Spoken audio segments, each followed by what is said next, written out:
Breaking news చూస్తున్నాం. CM Jagan bus యాత్రలో అపశృతి చోటు చేసుకుంది. సీఎం జగన్ పై అగాంతకులు రాయి విసిరారు. జగన్ ఎడమ కంటికి రాయి తగలడంతో స్వల్ప గాయమైంది. సింగ్ నగర్ లో జగన్ పైకి గుర్తు తెలియని వ్యక్తి రాయి విసిరారు. బస్సులోనే వైద్యులు సీఎం జగన్ కు ప్రథమ చికిత్స చేశారు. యాత్రను యథావిధిగా కొనసాగిస్తున్నారు జగన్.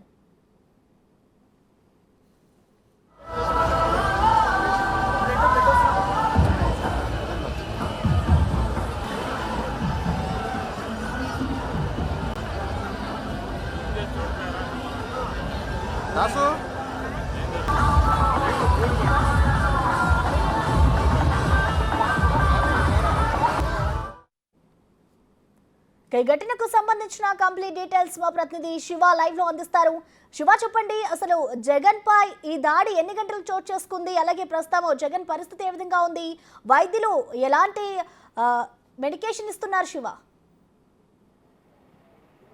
రైట్ ప్రసన్న, మొత్తం మీద చూసుకుంటే ముఖ్యమంత్రి జగన్మోహన్ రెడ్డి బస్సు యాత్ర విజయవాడకు చేరుకుంది. సాయంకాలం దాదాపుగా 5 గంటల సమయంలో వారధి మించిగా విజయవాడ నగరానికి ఎంటర్ అయింది. ఆ తర్వాత విజయవాడ 1 టౌన్ మీదుగా సింగ్ నగర్కి, అంటే దాదాపుగా 4 గంటల పైగా కూడా అశేష జనవాహిని మధ్య కూడా జగన్మోహన్ రెడ్డి బస్సు యాత్ర విజయవాడ నగరంలో కొనసాగుతోంది.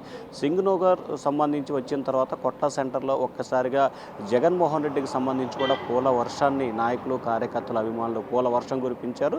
అయితే పూలతో పాటుగా రాయి కూడా వచ్చి జగన్ నుదుటిపై తగిలింది. వెంటనే అప్రమత్తమైన వైద్యులు, భద్రతా సిబ్బంది కూడా జగన్మోహన్ రెడ్డి వెంటనే కిందకి దింపి బస్సులోనే ప్రథమ చికిత్స చేశారు. సీఎంఆర్ఎఫ్ ఎవరైతే ముఖ్యమంత్రి వ్యక్తిగత వైద్యుడు హరికృష్ణ ఉన్నారో, హరికృష్ణ ముఖ్యమంత్రికి సంబంధించి ఏదైతే తన నుదుటిపైన జరిగిన గాయానికి సంబంధించి వెంటనే ఫస్ట్ ఎయిడ్ బస్సులోనే చేశారు. ఆ తర్వాత తిరిగి ముఖ్యమంత్రి జగన్మోహన్ రెడ్డి బస్సు యాత్ర ప్రారంభించారు. సింగనగర్ కొట్ల బజార్ నుంచి కూడా రామవరపాడు రింగుకి ముఖ్యమంత్రి బస్సు యాత్ర ఇప్పటికే చేరుకుంది. అయితే విజయవాడ నగరం లాంటి, ఏదైతే తెలుగుదేశం పార్టీ కంచుకోటగా ఉన్న విజయవాడ సిటీ లాంటి సెంటర్లో 4 గంటల పైగా కూడా ముఖ్యమంత్రి జగన్మోహన్ రెడ్డి బస్సు యాత్ర సాగటం తెలుగుదేశం పార్టీ నేతలు వారవలేకనే జగన్మోహన్ రెడ్డిపై దాడికి పాల్పడ్డారని చెప్పి కూడా వైఎస్ఆర్సీపీ నేతలైతే విమర్శల వర్షాన్ని గుప్పిస్తున్నారు. అయితే ఈ అంశానికి సంబంధించి కూడా పోలీసులు కేసు నమోదు చేసి దర్యాప్తు చేస్తున్నారు. ఎందుకంటే ముఖ్యమంత్రి అంటే రాష్ట్ర ముఖ్యమంత్రికి సంబంధించి భద్రతాపరమైన చర్యలు తీసుకోవాల్సిన పరిస్థితి కనిపిస్తూ ఉంది. కానీ అంత సెక్యూరిటీ ఉన్నప్పటికీ కూడా ముఖ్యమంత్రిపై ఒక్కసారిగా రాయి దాడి జరగడంతో కూడా కొంత ప్రాంతానికి సంబంధించి కూడా పోలీసు భద్రతా వైఫల్యం కూడా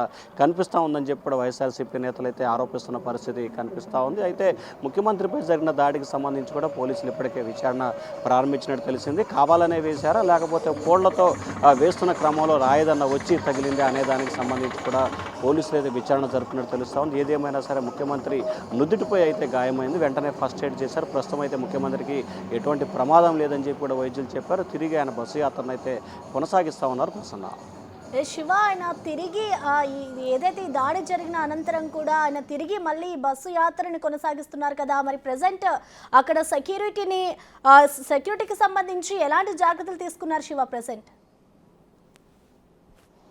ఇప్పటికే పోలీసు అధికారులు భారీ ఎత్తున కూడా అక్కడికి చేరుకోవడం జరుగుతుంది. విజయవాడ సిపి నేతృత్వంలో పోలీసు బలగాలు ముఖ్యమంత్రి బస్సు యాత్ర సమీపంలో చేరుకుంటున్నారు. పూర్తి స్థాయిలో బస్సు ఏదైతే ముఖ్యమంత్రి జగన్మోహన్ రెడ్డి నిర్వహిస్తున్న బస్సుని కూడా పూర్తి స్థాయిలో పోలీసులు తమ ఆధీనంలోకి పెట్టుకున్న పరిస్థితి కనిపిస్తాం. దాదాపుగా 100 మంది పైగా పోలీసులు అక్కడికి చేరుకున్నారు. ఇక ఎవరైతే ముఖ్యమంత్రిపై పూలు విసిరేసేదానికి సంబంధించి కానీ, లేకపోతే దండలకు సంబంధించి కూడా నిషేధించాలని చెప్పి కూడా ముఖ్యమంత్రి భద్రతా సిబ్బంది అలాగే పోలీసు అధికారులు అయితే నిర్ణయం తీసుకున్నారు. ఎందుకంటే దూరం నుంచి కూడా పూల వర్షం కురిపిస్తున్న సమయంలో దాంట్లో రాళ్ళు వచ్చినాయి కాబట్టి దెబ్బ తగిలింది. ఇంకా ఏదన్నా ఉంటే చాలా ప్రమాదాలు జరిగే అవకాశం కనిపిస్తూ ఉందని చెప్పి కూడా భద్రతా సిబ్బంది అయితే అనుమానం వ్యక్తం చేస్తున్నారు. సో ఈ నేపథ్యంలోనే ఇక పాదయాత్ర విజయవాడ చేరుకున్నది కాబట్టి ఇక్కడి నుంచి జరిగే పరిణామాల పట్ల పూర్తి స్థాయిలో అప్రమత్తంగా వ్యవహరించాలని చెప్పి కూడా పోలీసు అధికారులు అయితే భావిస్తున్నట్టు తెలుస్తూ ఉంది. ప్రస్తుతం అయితే ముఖ్యమంత్రి బస్సు యాత్రకు సంబంధించి కూడా కట్టుదిట్టమైన భద్రతని ఇటు ముఖ్యమంత్రి భద్రతా సిబ్బంది అలాగే విజయవాడ నగర పోలీసులు అయితే ప్రత్యేక బంధనాలు అయితే ఏర్పాటు చేశారు. Prasanna, right, thank you Shiva.